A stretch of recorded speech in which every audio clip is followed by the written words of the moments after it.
Okay, and we are live, correct? Yes, sir. Okay, yes, sir. I want to, you see it, Nella? You didn't get the notification? Okay, we got it. Thank you. I want to thank everyone for taking time out of their busy schedule to have a conversation with us with a great guest today, a student in the ministry who has been serving the nation in such for a long time and is one of the pillars on the West Coast from Los Angeles, who is now the student minister in Phoenix, Arizona, who's a great friend to our family and a brother to many, student minister Abdul Iman Muhammad. Yes, sir. Iman with an N, Muhammad. Thank you for taking time out of your busy schedule today to spend some time with us, sir. Thank you very much, brother, for inviting me onto your show. And I'm very, very happy and delighted to be with you and your viewing and listening audience. Yes, sir. Wonderful. When did you accept the teachings? I accepted the teachings in 1972, but I did not become active until 1973. In 1972, the Honorable Minister Louis Farrakhan, the national representative of the Honorable Elijah Muhammad, he came to Manual Arts High School in Los Angeles. It was on a Sunday, and back in those days, Sunday meetings was at 2 p.m. So I went to the meeting, the minister spoke, and I accepted and stood up. But I didn't become active until a bit later. There were some things going on in my life where I just first of all, I didn't receive any phone calls, not that I needed one, but I just did not report in like I should, and no one contacted me. So I was just kind of like out there. My older brother older than me, 1 year and a few months older than me, he had already joined the nation in '69, and he would bring me the Muhammad Speaks newspaper. I would read the paper, study the paper, and occasionally go to the mosque or to the temple as it was known in those days. And then when Joe Tex, Yusuf Haziz, was on a hospital tour raising money for the Honorable Elijah Muhammad to build a hospital, he came to Pasadena. That's where I grew up. And I stood up when he came through, and never really sat down except for when the nation fell. Okay. Well, thank you. Thank you all for watching, but thank you, sir, okay, I was not prepared. This is why I love having conversations on the podcast, because you've known me since I was younger, but I never knew any of this history. So thank you for sharing that with us. I didn't know you were around prior to '75. You seem too young to be around that long, brother minister. Now, when you say Joe Tex, once again, I'm younger, but my reference point to Joe Tex is in the Jackson movie about Michael Jackson. Joe Jackson referenced Joe Tex a lot when he was trying to teach Michael Jackson some moves and things of that nature. So, yes, sir. So how, I didn't know that he had accepted. I didn't know anything about that. So you met him when he was going on this tour to get a hospital? Yes, I never really met him, but he came to speak because he was going around the country raising money for the Most Honorable Elijah Muhammad. So he came to Pasadena, and that's where I grew up. It's right outside of Los Angeles. And after he spoke, we raised some money, and I was just fired up, brother. I stood on up and was put on a post in the Secretary's department right away. After I was still processing when I was a part of the Secretary team. And then when I got registered, it was on full blown. Yes, sir. Did the Most Hon Elijah Muhammad ever get the hospital that they were raising money for? No, sir, not to my knowledge. Okay. Part of the Phoenix Project, to my knowledge, it was he had a whole what they call the Jewel of Islam, a plan of businesses, a mosque, a school, a hospital, businesses, a big complex that was scheduled to be built here in Phoenix, but it had not transpired as of yet. That's something, something that we still have to do. Wonderful. Praise be to Allah. Yes, sir. And why did you accept the teachings? Oh, brother, I was tired. I was tired, brother. Good friend of mine, we was in the streets together doing different things. You know, I don't want to go too deep into that. Yes, sir. We were doing different things, brother, getting money and hustling, if you will. And we had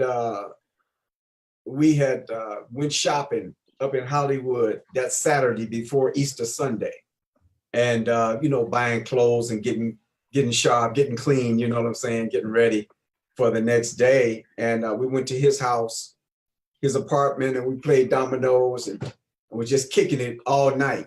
And so me and another brother, we left, and then his cousin stopped us on the street. It was about 5 a.m. and said that he had got shot.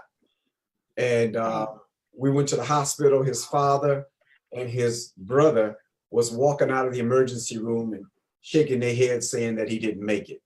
So he died that I might live, you know, because he was planning some big thing in the underworld, if you will. And I was right there with him, you know, and so Allah must have had his hand on the whole situation. So when he was killed on Easter Sunday, 1973, that summer, I told my wife that we took a trip to the Grand Canyon in Arizona. And while I was at the Grand Canyon, I told my wife, I said, babe, look, when we get back, I'm gonna be a Muslim. And so that was the time when Jotex came, and I stood up and started programming. Yes, sir. Now, what was the climate like in 1973 under the Most Hon Elijah Muhammad, as far as the community, the believers? Was it intense? Was it loving? How was that? I came up in a small temple that was an offshoot of temple number 27, the regional temple. We had a loving spirit, you know. It was a very loving, family-oriented mosque or temple at that time. However, the pushing the program was intense. You know, those were back in the days when every FOI was carrying 300 papers. You know, you get papers dropped off on your doorstep, and you had to turn that money in, you know, to stay in good standing, you know. So the paper was the number one thing, you know. And so I loved to push the program, brother. I was a field soldier, and loved every minute of it. You know, it was just a beautiful thing. The camaraderie, the brotherhood. I mean, it was very, very powerful time. This was the time of the Panthers. This was the time of Maulana Karenga and the US organization. But there wasn't no separation in Islam. There was the Sunni nation of the Sunni Muslims. But as far as any kind of factions in the nation of Islam, it wasn't none of that. The Honorable Elijah Muhammad held sway over the Black community in the nation of Islam. So it wasn't no, at that point, no Warathine Muhammad, no Son of Man, no Solomon, no, you know, those little offshoots that popped up after the departure of the Honorable Elijah Muhammad. It wasn't none of that. It was full pedal to the metal, Honorable Elijah Muhammad, Nation of Islam, all day long, 24/7. Yes, sir. Okay, and did you ever get to see the Most Hon Elijah Muhammad speak live or see him in person? Yes, sir. My first Savior's Day was in 1974. It was at the Richard L. Jones Armory in Chicago, and it was very, very powerful. You've probably seen that video online where the Honorable Elijah Muhammad talks about the sun rising in the west, and yes, sir, two individuals on the stage that looked like Caucasians. They were from Turkey, and he said they were angels. You know, so that's the time that I saw him. It was very cold and wintry and snowing outside, but when the Honorable Elijah Muhammad stepped up on the rostrum, It stopped snowing. The sun came out. After he finished that lecture, he gave everybody a copy of Our Savior Has Arrived free. It was 20,000 people in that armory that day, and everybody had their choice of a chicken or a fish dinner for free. So he feeding the multitudes right up out the scriptures. Yes, sir. Yes, sir. Praise be to Allah. Yes, Now, that's the only time that I got that close to seeing him in person. I did see him in person. Wonderful. In 1975, what was the when the messenger left? What was the climate like inside the nation as well as outside the nation? Well, the nation was stunned. The transition went pretty smooth as far as your rank and file believers, but there was a lot of jockeying and movement going on that I learned later on around the leadership of the Nation of Islam, and specifically around the Honorable Minister Louis Farrakhan during that time. It was very, very intense, but it was a smooth transition as far as the leadership was concerned, because of what Allah put in Minister Farrakhan's heart to say and how the people responded to what he said. And the minister followed the lead of the Imam, and it was a smooth transition, you might say, for the most part. Okay, yes, sir. And 1 second, Brother Minister, I just want to respond to these questions. Brother Paul Muhammad says, one of my favorite student ministers, referring to you. My sister Miriam says, great history. Brother Deontay said, did brothers have jobs pushing the papers like 300, or did most of the brothers do for self? Well, some did, some didn't. I happened to have a job at the time. So when I got off work, I would hit the field in the evening with my papers. And on Saturday, it was all day papers, pies, and fish. I had home delivery customers. So it made it easier to just drop. You know, you don't really have to sell when you make a customer. You just go and drop your issues off. But my son used to go with me. They used to hate to go with me because I would end up talking to my customers. I'm in there talking and teaching and that kind of thing. So they'd be telling me, "Bab, you take too long. You take too long." You probably can relate to that. Yes, sir. Of course. Of course. Of course. Yes, sir. Okay. Sister Tamisha says, what made you stick with the teachings after the messenger departed? Well, I didn't. I went back to the grave. I went back to the grave for until 1979. From late 76, early 77 till 78, 79, I was back in the grave doing grave things. But I always would ask Allah in my prayers. I wouldn't do my 5 prayers. I didn't get up at 5 o'clock in the morning and pray. But when I did get up, I prayed, and I would always ask Allah to please don't let me get so far out there that I can't get back. And so I received a phone call from a brother that stood up. We stood up together, and his name is Brother Omar. He strong brother. We pushed together. We soldiered together, and he called me from Sacramento, California, where he said that he heard the Honorable Minister Louis Farrakhan was teaching the teaching of the Honorable Elijah Muhammad again, and that he was going to be speaking on the state of the race at one of the colleges. And so he said, brother, when I get back down to Southern California, then we need to hook up and we need to go and visit the Topographical Research Center that Brother Abdul Khalid Muhammad was establishing in Los Angeles.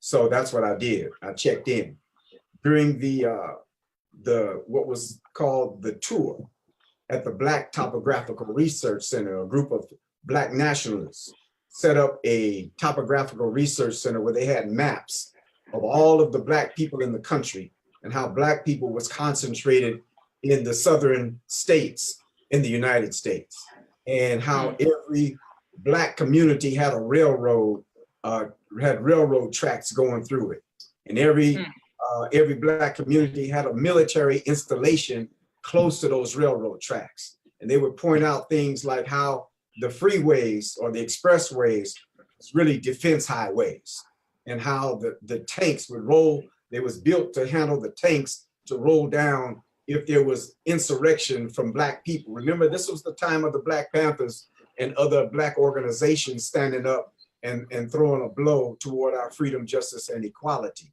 So the devil, the enemy, was making preparation for that, you see. And they had what was called, what we see as the, not the Freedom of Information Act, but the Homeland Security. It was there was a presidential order, an executive order called the McCarran Act. And the McCarran Act, the airport in Las Vegas is called McCarran International Airport, named after this military man from the US. The McCarran Act and the King Alfred Plan. These were executive orders that would suspend the US Constitution and take the rights of the people away when they wanted to move on Black people and anybody from insurrection who were trying to establish freedom, justice, and equality for themselves. But it was aimed at us.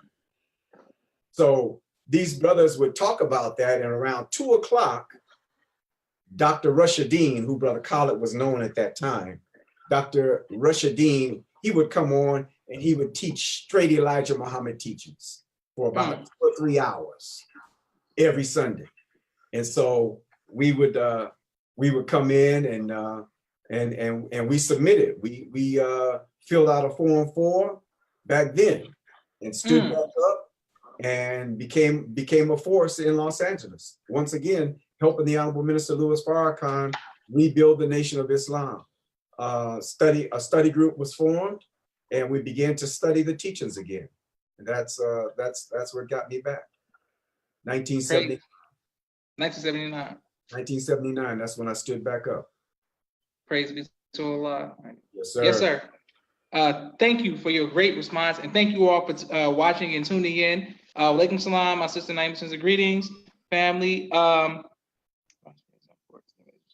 Okay, yes, sir. Brother Robert Abdullah says, Brother Minister, why is Phoenix so important to study in relation to why the messenger moved to Phoenix? Well, the Honorable Elijah Muhammad, as you know, made friends and contacts with our native people here. I hear stories from student minister Joel Muhammad, who helped to establish Phoenix, Arizona, and the temple here back in the 60s. And the climate was good for the Honorable Elijah Muhammad's bronchial condition, because it gets very hot out here, but it's dry heat. That's good when you have a respiratory challenge, when you got respiratory problems and health challenges in that area. This dry heat is very good for that. So that's one of the reasons. There were other reasons as well. And I might go back and say how when Joe Tex gave that lecture, he talked about the safety zone. He talked about the area that would be preserved and safe when the destruction came to America. And that was always in the back of my mind. So I knew that I was either going to be moving to Albuquerque, New Mexico, or Phoenix, Arizona. It just so happened that my brother Chris, Captain Chris, he and his wife and family moved here first. My sister moved here, and then we moved here. But the way it happened, it wasn't really planned, even though that thought was in the back of my head. But the way Allah constructed that thing, and here we are, in Phoenix. But he did say that the country would be cut off on both sides, East Coast and West Coast, and that America's borders would be overrun. We're witnessing that today, this whole immigration piece. Yes, and sir. Yes, sir. that Phoenix would be one of the safety zones for the believers. Mm. Yes, sir. Well, thank you for giving us that great history. Thank you for that question. And thank you for looking out for my brother Rashad in that safety zone in Phoenix. Yes, sir. See, Yes, Allah, sir. Allah is conducting it, Brother Joshua. Yes, Allah sir. is conducting the movement all over the country. Certain people are migrating in certain areas. That's all Allah's doing. You see, and at the right time, then certain things will be done. Certain people will come together. You know, it's no accident your father is down in Atlanta. You know, no accident where you have these great cities in the Nation of Islam to attract and go after our people. None of this stuff is accidental. You look at the work that's going on in Los Angeles today, that's not accidental. And the brother Abdul Malik Saeed Muhammad, formerly known as Student Minister Tony Muhammad, he's the perfect pick in my opinion, because he's not affiliated. He came from Atlanta. See, if it was a homegrown student minister, you're affiliated in some way when you come from LA. I don't care what part of what neighborhood you come, you're affiliated in some kind of way. And that could be problematic, could be problematic. Look how Allah moved that thing, you know, and the brother's doing great work. Great work. Praise be to Allah. Thank you, sir. And thank you all for your questions, and we're coming to him. Speaking of my brother Rashad, he just asked a question. He said, "Assalamu alaikum, brother minister. Did the brothers ever express mistreatments in the prisons?" Oh, yes, sir. Yes, sir. I'm glad you brought that up, brother Rashad. You know, for your listening and viewing audience, I was blessed to serve our nation in the prison reform ministry for 25 years. I met some very powerful brothers inside. Matula Shakur, the stepfather of Tupac.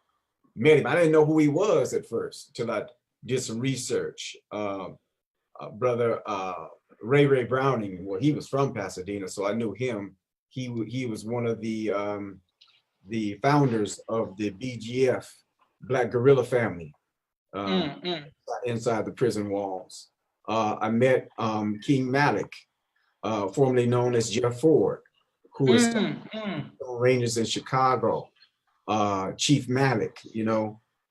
So I met a lot of different brothers over the years, and I happened to be blessed to be with the minister, the Honorable Minister Louis Farrakhan, when he went to go visit Tookie Williams in San Quentin on death row before Arnold Schwarzenegger pulled the trigger on him after he reformed himself. But getting back to Brother Rashad's question, yes, they did talk about mistreatment. One of the brothers told me that they were being forced to take shots, vaccines, those kind of things. And you know, you don't know what's in those vials when they get you. They say it's one thing, but you don't know what's in there. So they had to fight against this thing. They had to file paperwork. They had to file paperwork to have the Nation of Islam coming back in, you see. So it was a fight all the way. But inside the brothers are tight. Inside the brothers are standing strong. But nowadays, brother, you got to fight against the sport and play. You got to fight against all the drugs and everything that goes on inside. Everything that's outside is inside. I had one of the brothers, he's in Terre Haute, federal pen. I asked him to write me not a letter, but just give me a report on what I termed the psyche of an inmate. And he created a book out of it. And he began to sell the book on the streets while he was still inside. His aunt helped him, and we helped him a little bit here in Phoenix. But in that book, he talked about you don't have no secrets inside. It's like a fishbowl. Everybody know everybody. Everybody can see everything you're doing and what you ain't doing. And you got drugs in there. You got brothers who are dealing with sport and play in there. So it's a challenge to try to get these brothers to come to the teachings. But it is a captive audience, excuse the expression, but it's a captive audience, you know, that you have to work from. But there's factions going on inside, and really the inmates really run the institution. The guards are just they're there to turn the keys and, you know, turn the locks for the most. Yes, sir. Well, thank you, Brother Minister. Thank you all for watching, and thank you, Brother Rashad, for your question. Brother Minister, I want to go back over some things just so we can get better detail. What Yes, was sir. your interactions like with Matu Shakur, the stepfather of Tupac? How was that? I just met him, greeted him, and listened to him. He expressed what he was trying to do to fight his case, and pretty much that was it. You know, didn't build any kind of relationship with him or anything like that. But when I would visit, he would come out. When we would go in to do a lecture, he would come out. Yes, sir. Wonderful. What about the brother from the BGF? Could you explain like what the Black Guerrilla family is? I'm not familiar too in depth about that.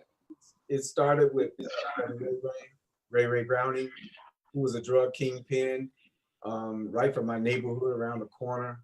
And he did a lot of things, you know, that wasn't right and good, you know, but he had a lot of influence in the community and inside the penitentiary. So he and a brother from the Bay Area, up in the Oakland area, by the name of Doc Holliday, they formed the Black Guerrilla family, and it was a strong group. It's a very strong group on the inside. Okay, yes, sir. And your work with the brother from my Chicago hometown, Brother Chief Malik, how was he? He was a strong soldier. You know, I didn't have a relationship with these brothers. I just came in, delivered a message. They came out. The brothers fished them in to hear the message, and they appreciate anybody that comes in to try to give a word to the brothers. You know, some of the things you value your visits, you value your photographs. You know, in your telephone conversations. These days, people have cell phones on the inside. You know, it's a little different. It's a little more high tech, and they have more communications than back in the day, you might say. Yes, sir. And how was it visiting the Tukey Williams with the Most Hon Minister Louis Farrakhan? We were in a holding room. It was only like a 4x8 holding cell, and I think it was only 4 people. Brother Student Minister Abdullah, the National Prison Reform Minister, Brother Minister Farrakhan, the Student Minister formerly known as Student Minister Tony, Barbara Becknell, and another brother who worked with Barbara Becknell to set the whole thing up, that was working on Tukey Williams' behalf to try to get him a new trial and get him off of death row. So it was about 25 brothers, FOI, student ministers and captains, and you know, that we met. We were in a holding area, in like a eating area, like a cafeteria or whatever, that we were there, and then they were taken inside death row to make the visit. And we just waited there until they were finished. Yes, sir. Now, when did you first meet the Most Hon Minister Louis Farrakhan? I met him in 1972 when I stood up after his lecture at Manual Arts High School. And I shook his hand, but I knew of him because of his brother-in-law. Mother Khadijah's brother Richard, lived in Pasadena. Now this is kind of crazy how this whole thing connects, because Brother Richard lived across the street from my wife. She wasn't my wife at that time. She was a teenager, but she knew Brother Richard. And when Brother Richard married Sister Margaret, whose name is Sister Amira, right? They helped us make the transition into Islam, because Sister Margaret used to babysit my wife when she was a little girl. So this whole connection, Brother Richard told me about his brother-in-law, Brother Minister Lewis in Boston, And so I had an idea of Minister Farrakhan, but I had never met him. But I was being primed with his work and really with his spirit. And so when I went to hear him speak for the first time in August of 1972 in LA, I just, the connection was made and I resonated with the message. And I had already been reading the Muhammad Speaks newspaper. So it was just a natural thing for me to stand up. My brother was already in it. And so I was just ready to make a change. And that's how it happened. That's how it happened. Wonderful. How was it? How did you how were you reintroduced? Like once you, after 1975? Like I say, the brother called me and said that the teachings of the Honorable Minister Farrakhan was teaching the teachings again, outside of what the Iman was doing. So I had to reconnect with Brother Rashidin, Brother Khalid at that, over at the Black Topographical Research Center, and just plug back in and then start functioning. We started the Pasadena study group from my home, in my house. That's where it started.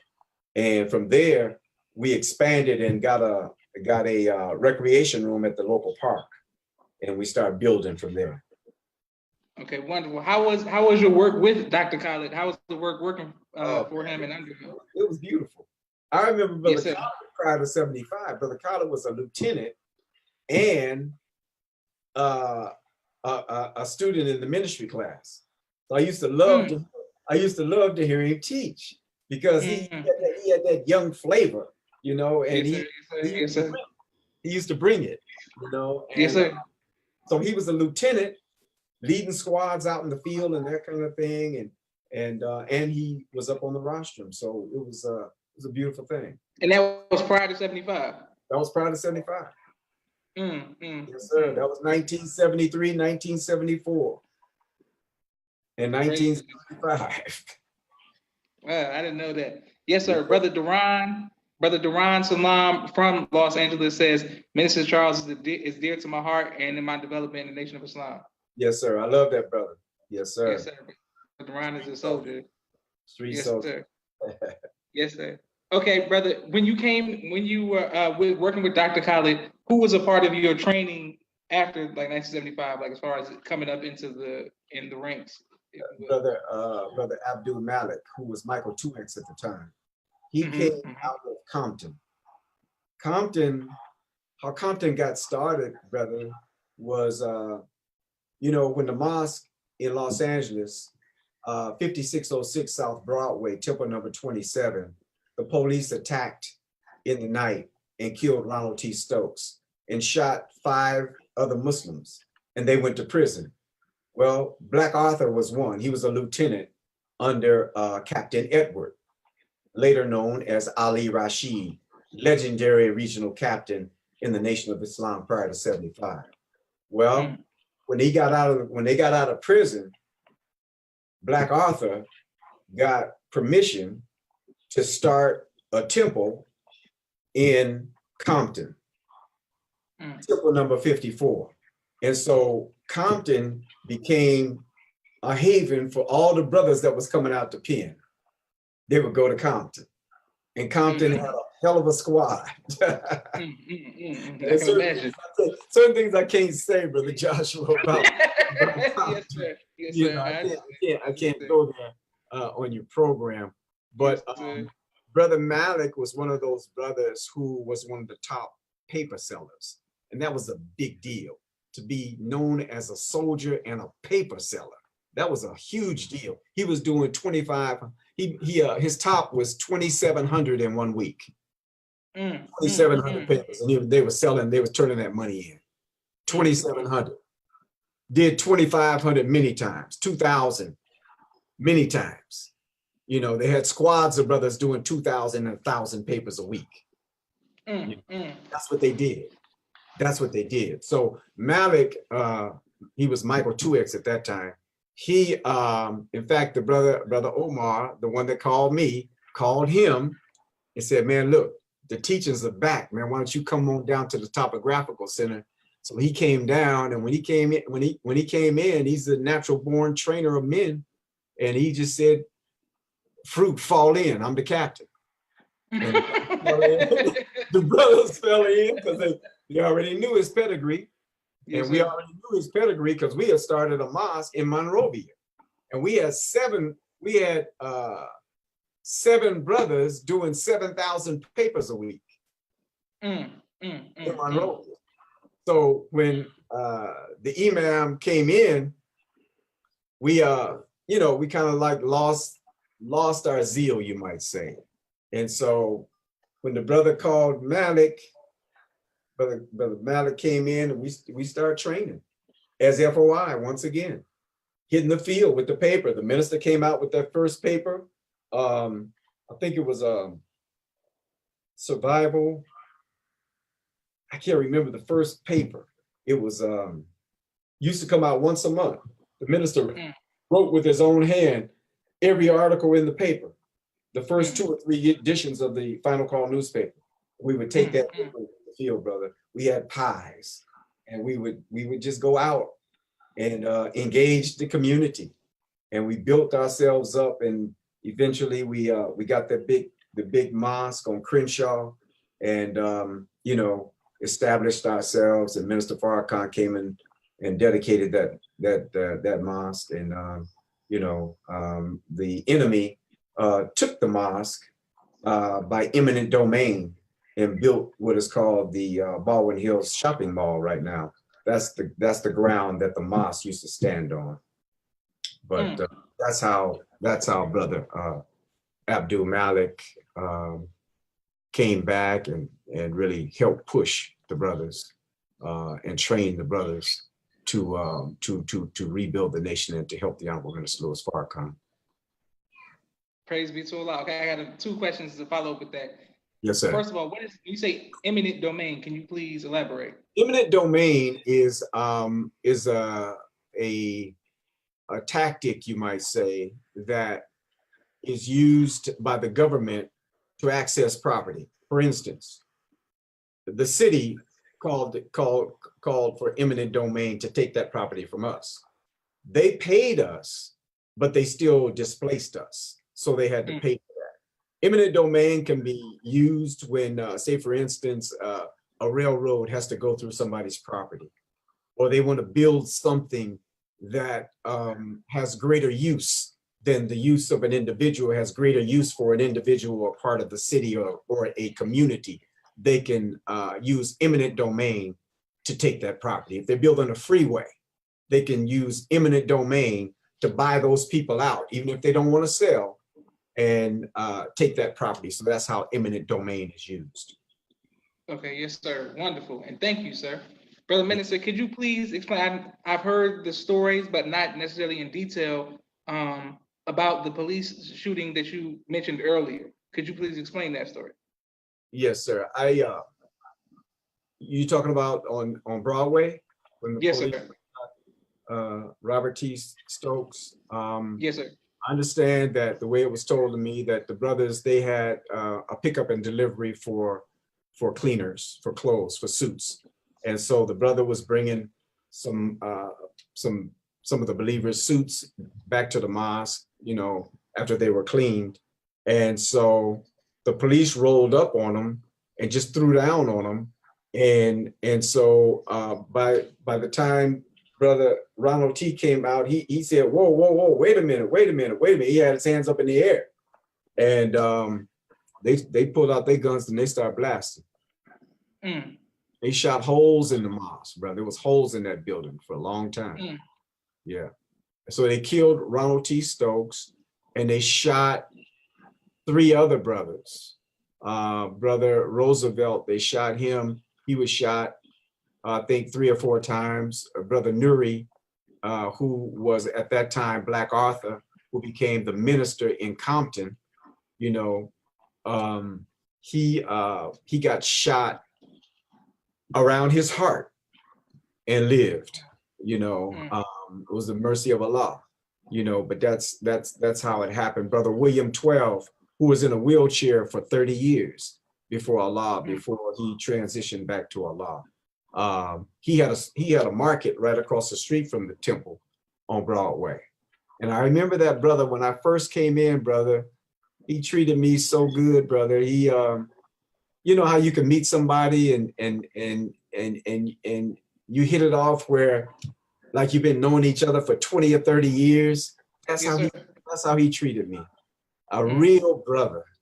And he became very successful doing taxes. He had a tax preparer service in Los Angeles, and I remember the minister came. We were raising money for something. He gave $20,000.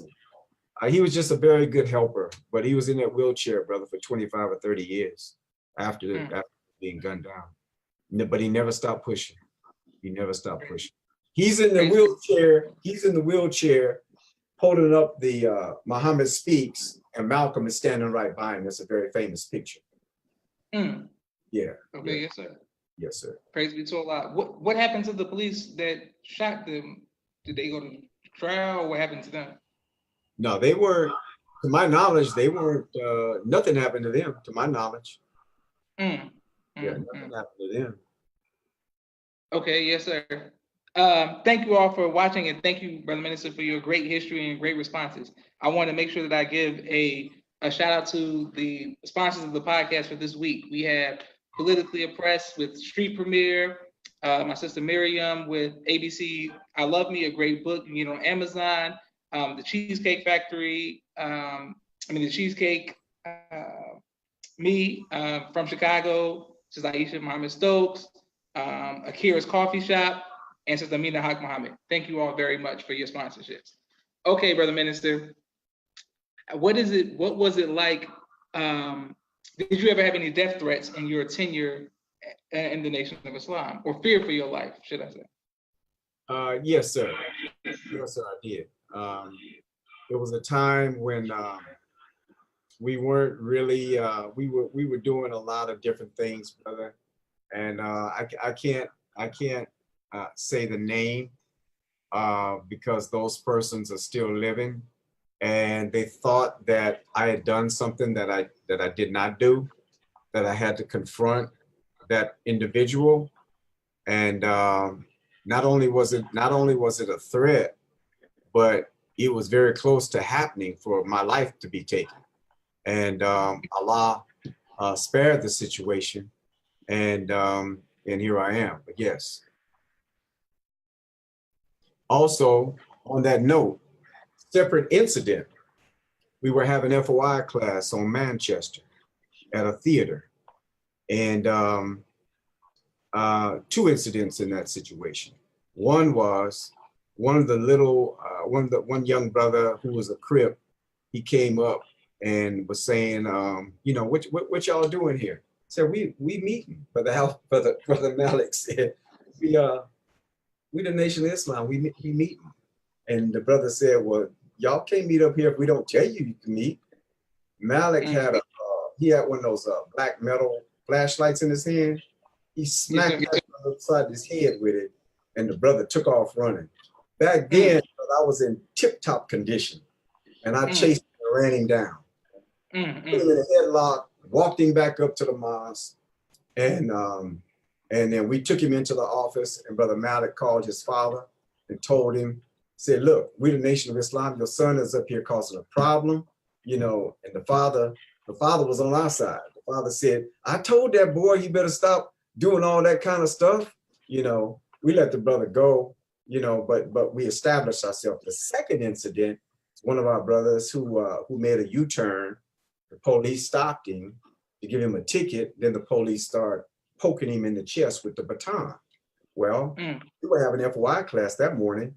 It was on a Saturday morning.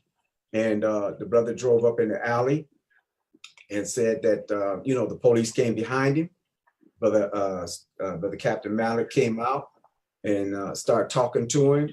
And the officer, he was straight savage. He was talking like he was big and bad. And Malik went there with him, called him everything, child of God. Told him to take off, and he would do something. You know what I'm saying? And so they called for backup. This was when Brother Sultan was still in LA. before he went to Chicago on the Yes, ET. sir. He'll tell you about it. We Yes, were in sir. this alley, and the police would they start throwing down on us. One was up on the roof. They had their guns aimed on us, you know. Brother Collins said, okay, you stand on his side, get on his gun side. He start directing us, positioning us for what was eventually going to happen. And so they called for a lieutenant, because a lieutenant is more community, you know, squashing the problems, but he was a savage as well. So we didn't really get nowhere. Nothing really broke out, but it was a standoff. It was a standoff. And one of the brothers was walking down the alley. He said, man, I wouldn't believe it if I didn't see it with my own eyes, because a crowd started forming, watching what was going on. That I wouldn't believe, you know, the FOI punked the LAPD. And went down to a coffee shop and had an interview with KJLH, which was a Stevie Wonder's station in LA. And it was a big deal. It was a big deal. Okay, praise be to Allah. And thank you all. And I want to make sure I corrected myself. It's Cheesecake Heaven. Thank you, Sister Miriam. And thank you, Brother Yahweh, for supporting the with your sponsorship of the Red Day for the sponsorship as well. Yes, sir. Brother Minister, how did you survive gang culture in Los Angeles? We just stayed tight as far as the nation is concerned, and we love our brothers. And you know, in my statement, our last statement about the incident that we had with the young brother, that's no disrespect to anybody in the Crips or whatever. You know, that was something that happened a long time ago. But we love our people. We love our brothers. We just wanted to show them a better way by exposing them to the teaching, so that we don't have to resort to violence and fighting and killing one another. We could do it a better way. And that's what the Honorable Minister Louis Farrakhan is all about. Stopping the violence, increasing the peace, and doing something for self. Yes, sir. What was your function like during the Million Man March? And what was the climate like, and what was your function? Oh, man. Well, we were on post. We had the post right at the top of the Capitol where the rostrum was. And I was student minister, formerly known as Student Minister Tony. I was his assistant for 10 years. So I was right by him. We were letting people in and out of that area that were entertainers or whatever, you know, political people. So that was our assignment at the Million Man March. And I remember vividly, brother, Will Smith. Will Smith, he broke down like a baby. He was crying. I mean, when the minister came out, just to see all the brothers, a sea of men, you know. And I remember I went to use the restroom up in the Capitol. And when I came down, you could see all the people, right? And it just hit me like a sea of spirit. And man, I just broke down. I couldn't hold it. It was so beautiful to see our people, and you know, in unity. You know, the vision of the Honorable Minister Louis Farrakhan to call for 1 million Black men and almost 2 million show up. It was just a very, very powerful day.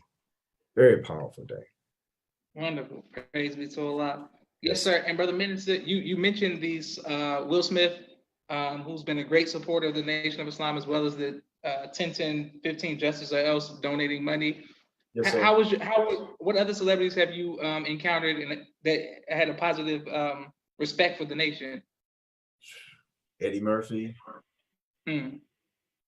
Arsenio Hall,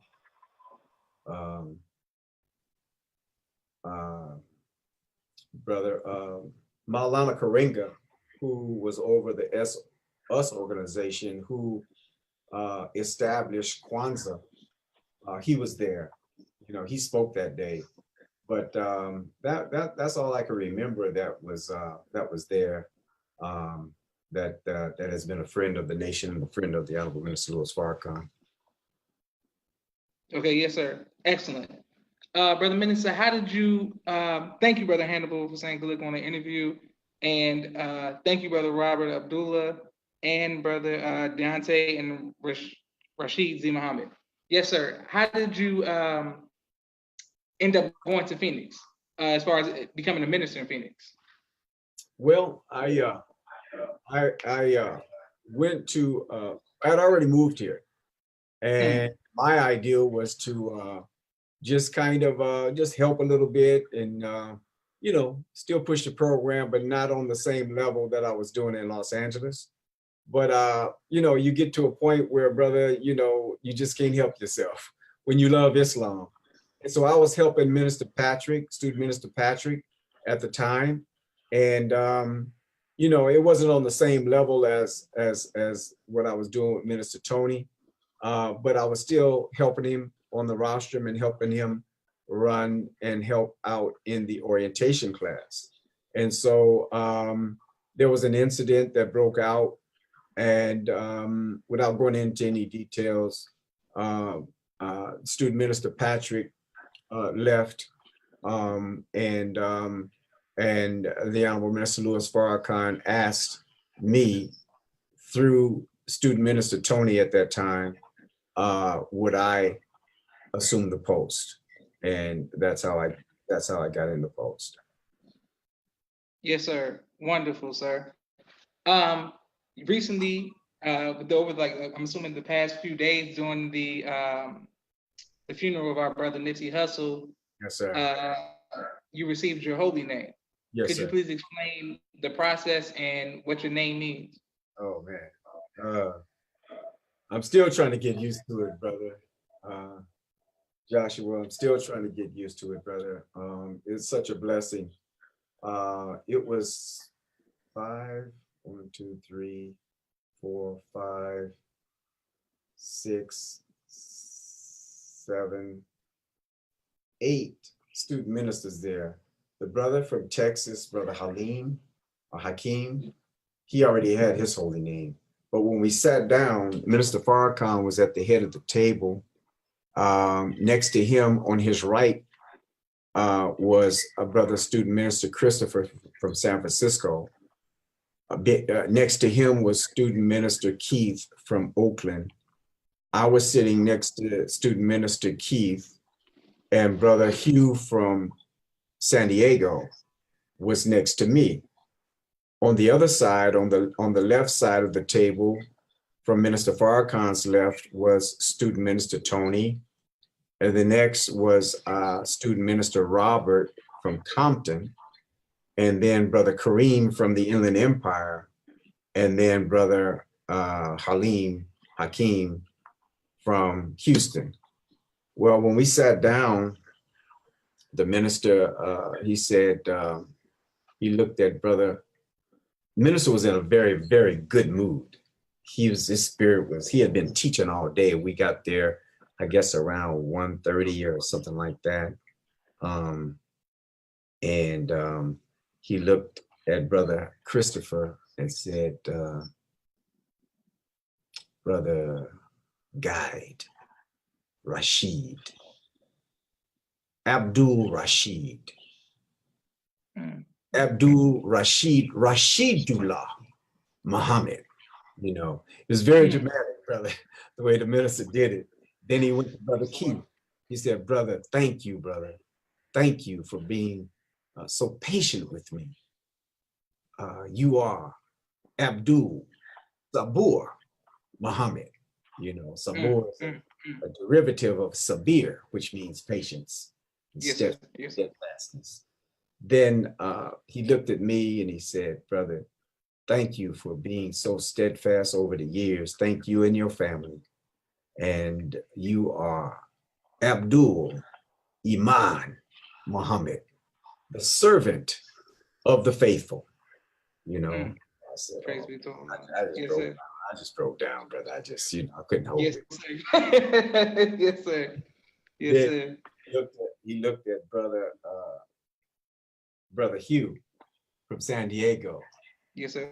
He said, brother Wali, Abdul Waliullah, the protecting friend, the servant of the protecting friend of Allah.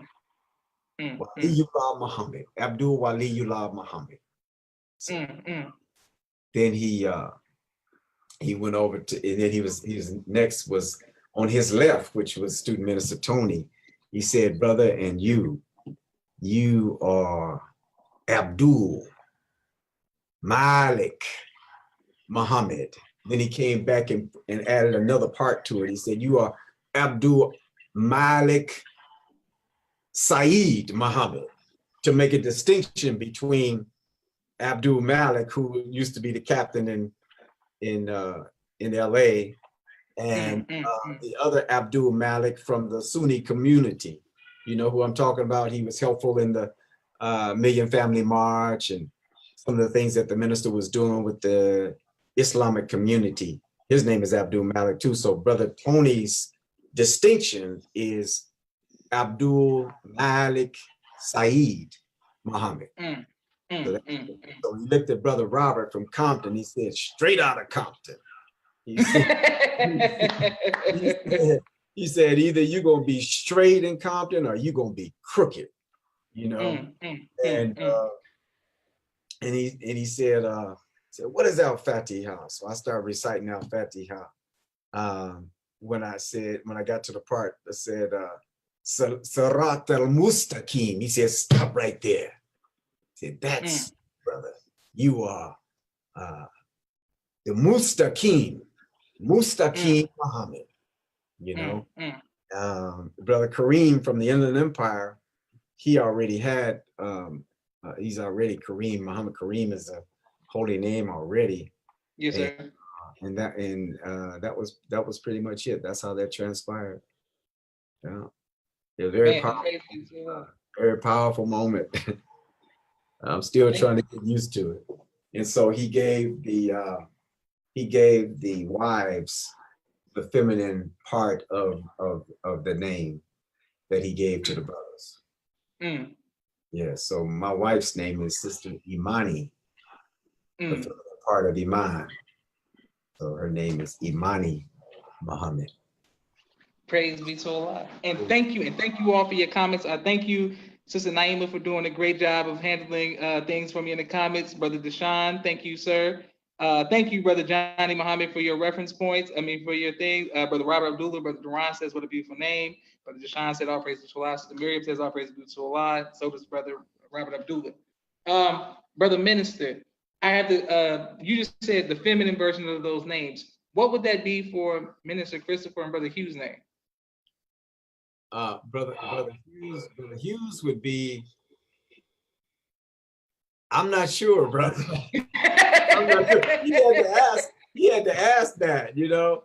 And they said that at the believers meeting that evening. The minister spoke to the believers that were there from 27, and it was believers from DC, Atlanta, San Francisco, the whole West Coast was pretty much there. Not the whole West Coast, but brothers that came in to support the minister's visit and the work that needed to be done with Brother Nipsey and his and what was happening down there at Ground Zero. But yeah, I can't pronounce it. I don't know exactly what it is, brother. Okay, yes, sir. And thank you, Sister Deshaun Muhammad. Yes, sir, Brother Minister. I'm glad you mentioned your wife, because the next portion is we have a lot of questions dealing with your advice for marriage and fatherhood, because you've been married and 12 grandchildren, and you have 6 children, correct? 6 children? Three children. 3 children, but you're from 6. Yeah, my daughter had 2 sets of twins. The one that's down. The boys are identical. They are 16 now. And she had a boy and a girl 5 years after them, but she had one before the twins and one after the twins, so she got 6. And Brother Naeem, my son, who is the student captain in Rialto with student minister Kareem, he's been married 14 years now. He has 5 children, and then my youngest daughter has 1. Yeah. Excellent. Yes, sir. Well, here's the questions, and I wanted to say it was an honor to meet your daughter when she came to the mosque here. It was an honor to meet her. Yes, sir. What advice would you give to future fathers? Future fathers. Well, he can't be a father without the mother. I mean, it takes two to produce that child.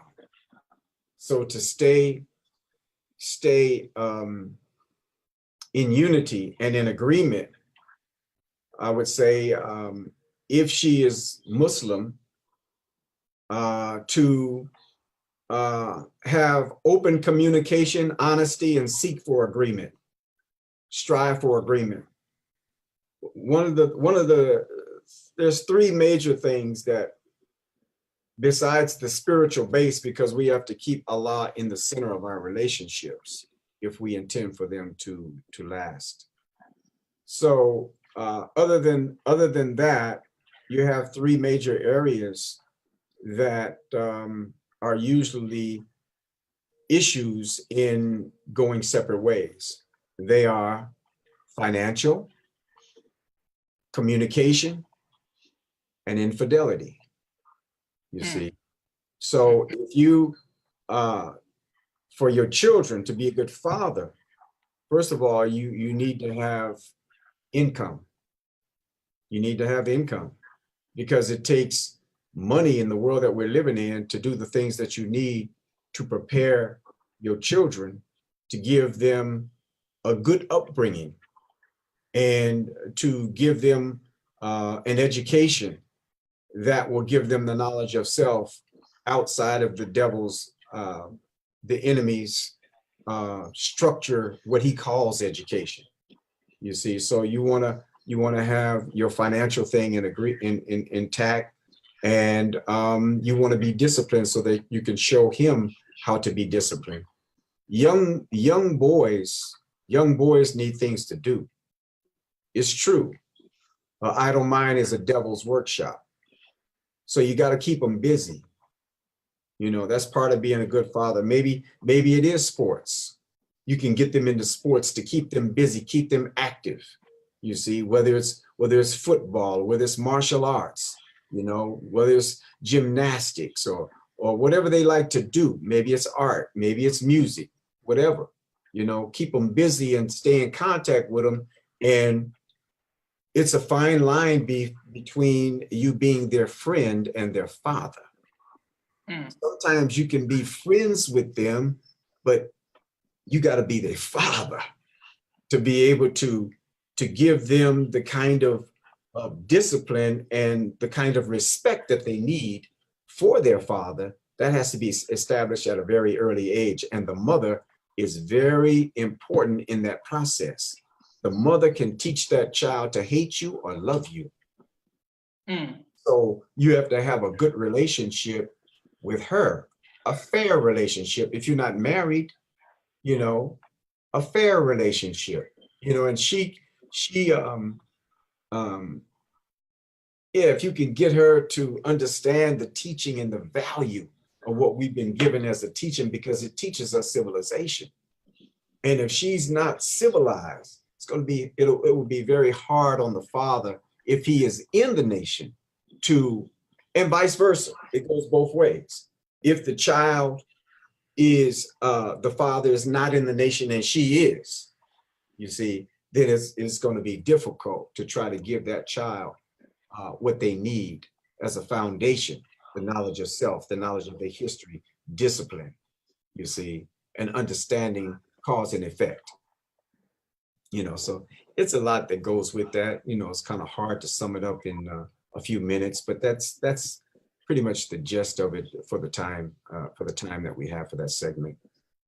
Yes, sir. And I thank you, and that's a great response. And thank you all for your responses in the comments and in the comment section as well. What made you choose your wife? Oh man,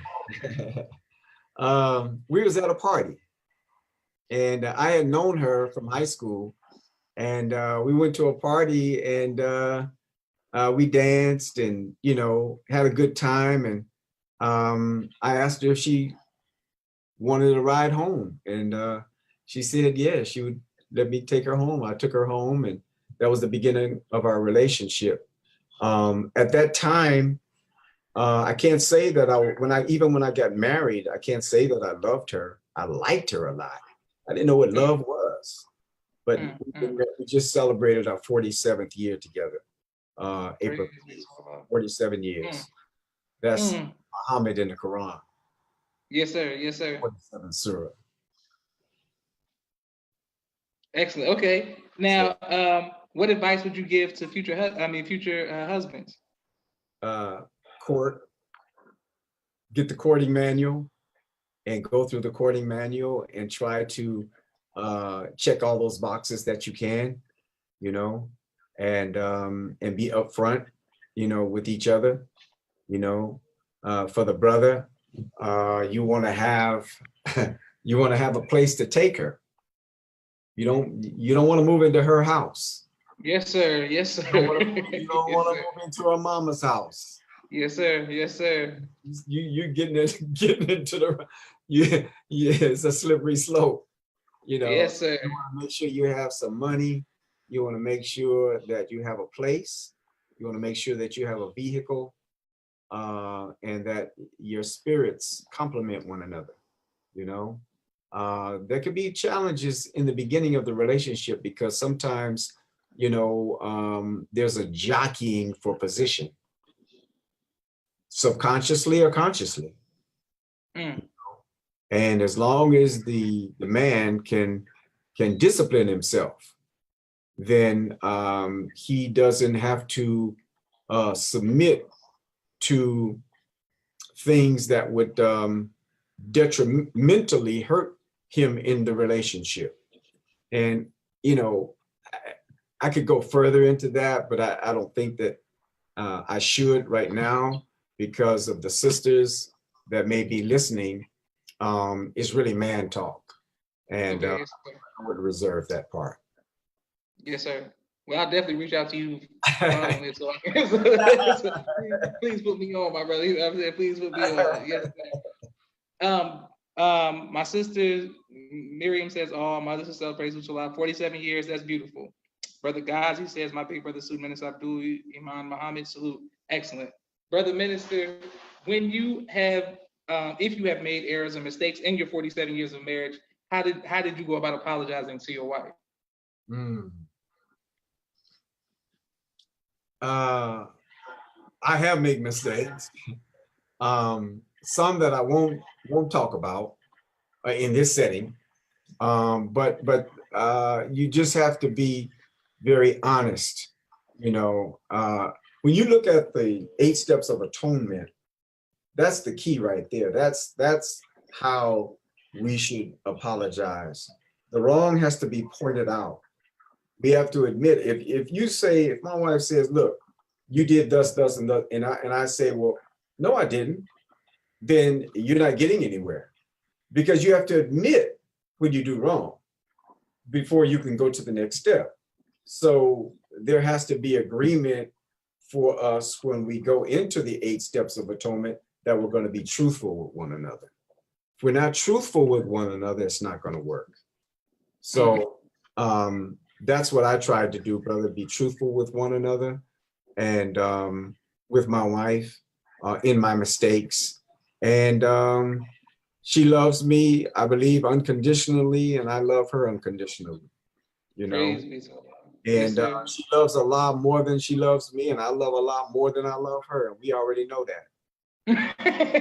Yes, sir. Yes, sir. You know, because if she loved me more than Allah, then I'm gonna fail her in some kind of way. So, but if she loves Allah more than she loves me, then Allah will never fail her. If I love Allah more than I love, Allah will never fail me. Yes, sir. Yes, we sir. can get through our problems. We can get through them. I would say for the couples, the married couples, pray together. Pray together in the morning. If you don't make nothing but that first morning prayer, get up, wash up, shower, or whatever, absolute, and pray together. That's how you start your day off. You see, you're keeping Allah in the middle, keeping Allah right in the center. Excellent. Okay, Brother Minister, we have two more questions for you, and thank you for your comments, and thank you for Yes, sir. your great responses, Brother Minister. Um, what would you say? 47 years seems like a long time. Something like me. I'm just saying, like, to be in love that long. Like that, brother. I'm just saying, like, what for somebody like me who's single and other people. I imagine I need to better understand. What make you just knew that you was gonna be with a woman for 47? You just knew that, like, just like I'm in here, like, let's go. I didn't, brother Joshua. It's like this. Like the more the peels of the onion start peeling away from who she really is, the more I can appreciate it. You know, there was a song out by artist by the name of Johnny Guitar Watson, and he said, "It's cheaper to keep her. It's cheaper to keep her." You Yes, know, sir. Yes, so, so, sir. so not only financially, because divorce and alimony and child support that can destroy somebody that's not in a position to deal with that.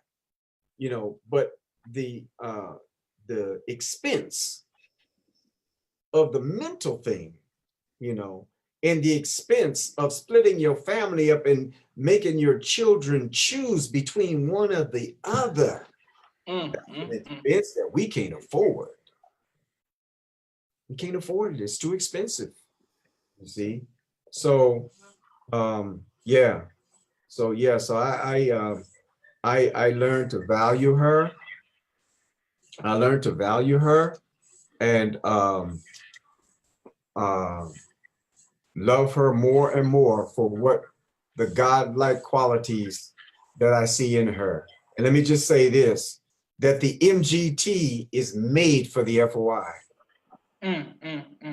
The sister in the grave that comes and becomes your wife from not being in the nation, they don't understand you being gone all the time. You see, because in the nation, we have work to do as men. And the sisters are taught in their classes that the men are the backbone and that we have certain things that we have to do. So another woman that doesn't have that teaching is going to be trying to measure a man that is working in the nation uh, and making making you choose between her and your nation. So it's very important that what the Bible talks about being evenly yoked. Evenly yoked. You believe you believe in the same God.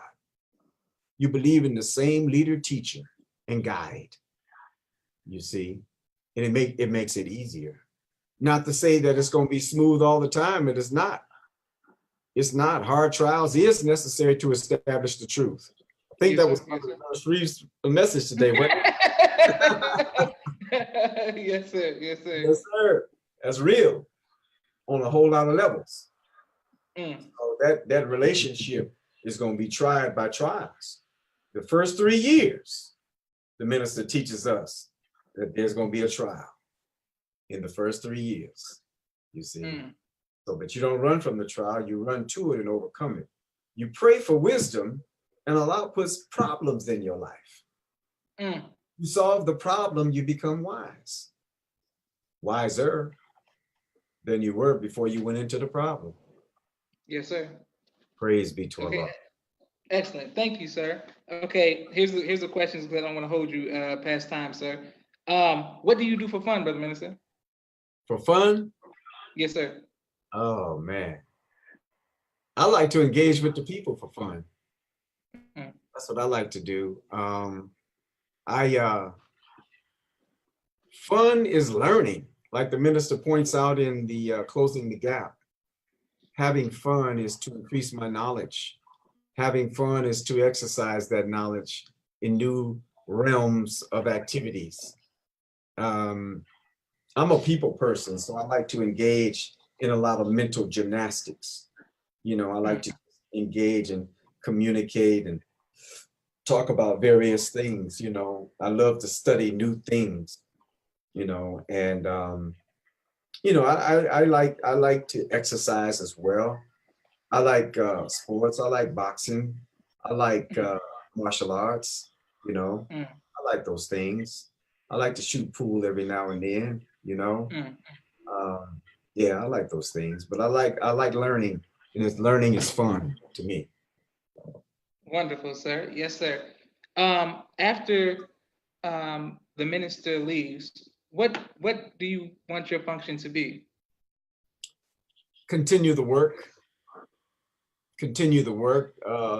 The challenge now is to prepare the young people to step up, to assume aspects of leadership. That's the function today, to try to train, teach, and train, you know. And we have to build institutions for our young people to step into. We have to build an education system. We're the only people, to my knowledge, that have a systematic government that has been established. You look at your constitution, your provisional constitution. That is the skeletal work of a government. You know, we just have to become more proficient in it. But when the minister departs, we have to uh, continue to do what we're doing and be able to weather the trial that's going to come up on us. A lot of people say, "Oh, if I was around during the time of the Honorable Elijah Muhammad, I would have never let the nation fall." Well, you get your chance. You'll get your chance. That used to really bother me because I was prior to 75. Mm, And mm, one of the things that Joe Tex said when I stood up, he said that the nation was going away. He didn't mm. use the term fall. So this was all burned in my head, Brother Joshua.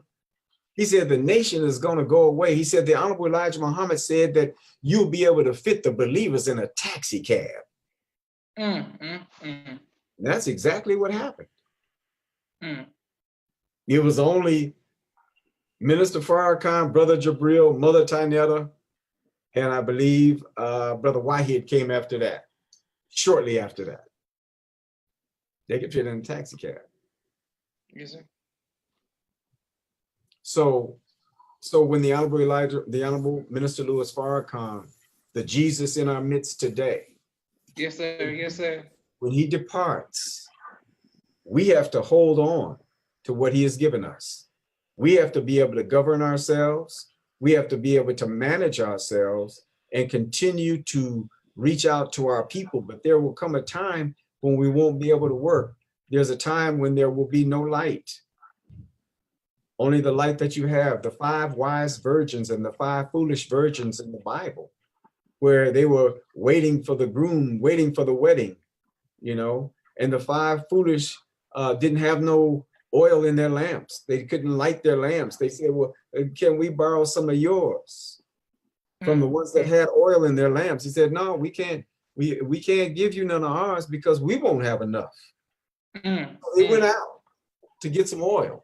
And while they were out, the bridegroom came and they were locked out and couldn't get in. mm, That's a mm, mm. parable of how we have to stay connected to the work and to the program and to the dictates of the Honorable Minister Louis Farrakhan. He said that in that day, your righteousness shall sustain you. Yes, sir.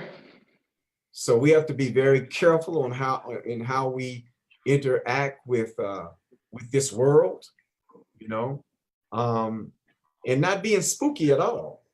Yes, sir. Interact with the Caucasian. Why do we Yes, sir. make him study from 35 to 50 years before we could do business with him? Yes, sir. Yes, sir. We can do business with him, but don't lose your position, don't lose your faith. You know, Yes, sir. stay locked into Allah, His Christ, and the Jesus among us, the Honorable Minister Louis Farrakhan. Praise be so loud. Well, thank you, bro. Man, we're gonna leave on that high note. After Yes, you sir. drop that, this Brother, whole interview, you've been such a wonderful host, brother. Thank thank you you, so sir. much for inviting me on your show. Thank you, sir. You've enlightened me, and I'm sure you enlightened others who watched. Please give your wife and your children and your grandchildren and your brother and his family as well, and the believers of Mosque number 32, the greetings on behalf of myself and my listening audience and viewing audience and my family. We love you, Brother Minister, and thank you Love for you your too. hard work and sacrifice. Please give your mother and father and all of your family the greetings for us as well. And may Allah continue to bless you with this platform, brother, to spread the teachings on various interviews that you have selected individuals to come on. Thank you, brother, once again, and may Allah continue to bless you. Yes, sir. Thank you. Assalamu alaikum. Wa alaikum salam.